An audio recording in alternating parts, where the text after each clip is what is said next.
औज़ुबिल्लाहिमिनश्शैतानिर्रजीम बिस्मिल्लाहिर्रहमानिर्रहीम। डॉक्टर अतीक चांद साहब, आपकी बहुत मेहरबानी कि आप वक्तन फ़वक्तन हमारे पास आते हो और हमसे पूछ गुछ करते हो।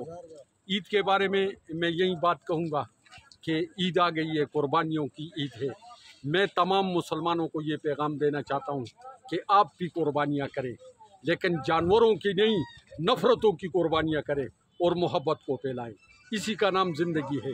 एक दिन ये ज़िंदगी ख़त्म होने वाली है और कब्र में जाके फिर कुछ भी नहीं होता।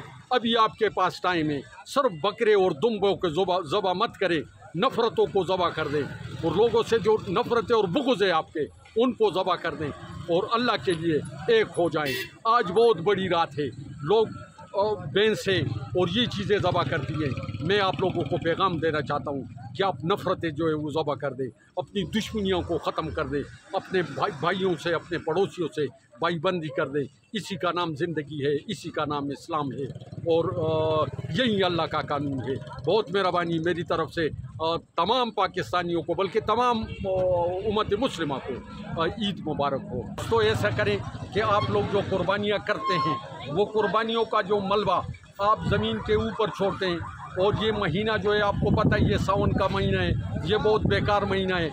इसमें इस गंदगी से बीमारी फैल जाएगी, बदबू फैल जाएगी। आप मेहरबानी करें, अगर कुर्बानी करते हैं तो ये जो कचरा इससे निकलता है, इसके लिए एक खड्डा खोदें और उसमें दफना दें।